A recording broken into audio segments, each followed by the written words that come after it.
But meanwhile, let's see. Do you find test screenings and previews helpful? Who would like to answer that one? This isn't feature related, but about a month ago I was at a test screening for a pilot.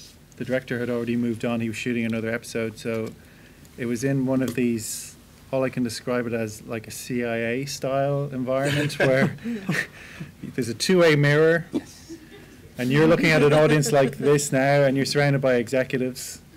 There's a TV screen with a graph, a real-time graphs, blue line for men, red line for women, and basically everyone has a dial and you're watching, and then you're starting to sweat a lot as that graph begins to dip in certain scenes, and then your heart beats a bit faster when the graph goes up again.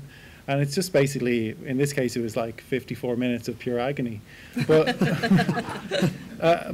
and then that finishes, and then you move to another CIA-style booth, and there's men in one room doing a focus group and women in another room doing a focus group, and you can go between the two, and you're just listening to what they're saying, and it's quite funny. In the men's group, they were being quite honest. At one point, one gentleman said, I mean, I know it's still a rough cut, but man, that's rough. And two of the executives just looked back at me and walked out of the room. So yeah, that was really quite enjoyable. It was my first time ever being at one of those things. But I mean, to be honest, what I did get from it though was, as awful as those screenings are, I do feel I've been at enough of them now that I can gauge the mood of a room, and I can gauge through body language where things are dipping. And you're so familiar with every beat of this film. When you just sit in a room and watch people watch it, it's just all reflection. You're just reflecting through their experience. And quite often, I hate to say it, the most useful work I'll often do is literally either that night or the next morning. Absolutely, yeah. I'll just go straight in, bang, bang, bang, bang, bang, bang, bang, and and you go, oh my god, I can't believe I did that. But quite often 20 minutes will fall out of the film, or you'll just reimagine a scene in a completely different way, and it's like a huge burst of energy. So as I say, I wouldn't say they're pleasurable, but they create a strange kind of nervous energy that you can kind of feed off, and you can never get away from them. So as much as you dread them coming down the line in your schedule, and again, you do have to be careful from time to time. Something that somebody hates, it may not be the thing. The thing they hate may be caused by an issue further down the line, as somebody said earlier. But yeah, I mean, I hate to say it, they are. Just the physical thing of being in the room with your audience is hugely valuable. And then the confusion comes when the sort of the Delphic notes are interpreted, and powers we gather and say, oh, well, somebody did say that, so we've got to go in that direction. But that physical thing, the sort of thing of being in the room with the people, especially with comedy as well. The first test screening I ever did was for a comedy, and there was a question which I found amazing at the beginning on the card. It said, what have you learned from looking at this picture? That's a straight line. And somebody filled in, never take free tickets to a film. So it was valuable. It made the producers realize they had a bad movie on their hands. So I have been notified that we could start again. So maybe we should. Are you ready to start? Well, we have to start again. Let's do it. And you have to be first because they're in order. Good luck to us all.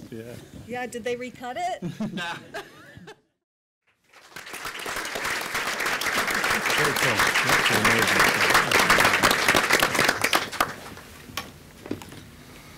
It's much better that way. You think? Yeah, so Nathan, you mentioned when they shoot one shot, it's a lot more work. Well, the shot where he finds the body, Patty did give me a close-up of Peter in the doorway, but I chose not to use it because I didn't like the rhythm of cutting in and out. But that wide shot did need extra work. Peter was in the doorway longer than I liked, so I did a split screen, had to speed him up in a few places. I had to freeze Eddie because he was breathing, and then I had to put an invisible dissolve so that I could move up the pull focus. But they didn't notice any of this. Did you time the fly as well? We added the fly. Yeah. No, we added the flies in post. Yeah. But everything else, you know, you have to make it work for you and for your rhythm.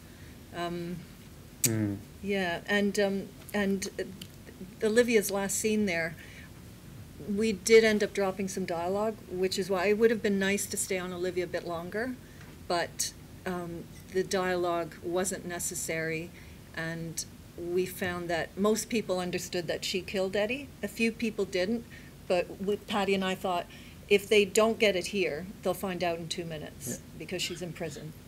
So, yeah, we made those choices.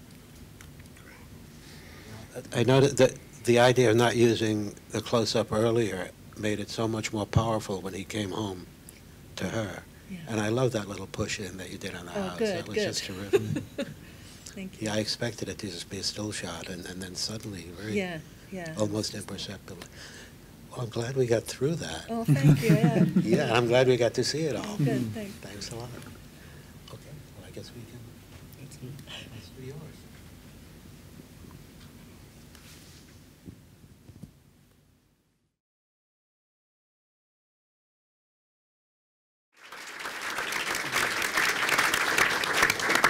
So funny things about that are you can hear the German pilot was my neighbour, actually an old friend, and we got him to come and do the German vocal for the storyboard, and then we used him because when we shot the final thing, because they all had masks on, the pilots anyway, so he got to be in it. Then it goes through the storyboard phase when the mum's yelling at the kids. That's my assistant with her American accent. And then we shot it in New Zealand, and the mum suddenly has this kind of Kiwi accent, pretending to be British. So it's quite funny to track all those the different things through that.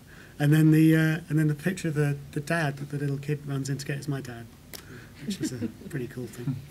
Yeah, because I used that photograph in the storyboard, and then we sort of carried it through to production.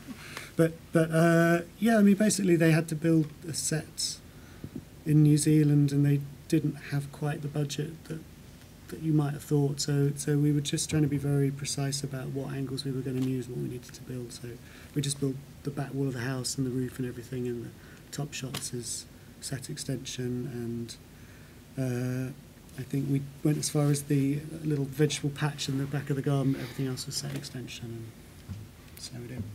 And they built Paddington Station in New Zealand, or at least a stretch of it, like a carriage length, and everything else was just tiled out. After that, mad stuff. But and also that section is, as I said earlier, is the section that we used to sort of kick the studio into action. Yeah, Let's do this, you know. And you know, they had a pretty strong adaptation as well. So the sort of package of things was pretty cool.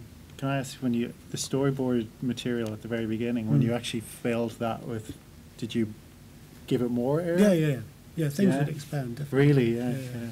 Yeah. It's funny though, even seeing it like that. I think we both, first few shots that came up, you just go, right, I'm in a movie. Yeah, it's brilliant. It's brilliant. And but there was stuff we did straight out the bat. Like I was so on my monks and my bombers. The moment I read the script, I'm having monks, I'm having bombers, and when they're coming in from the side.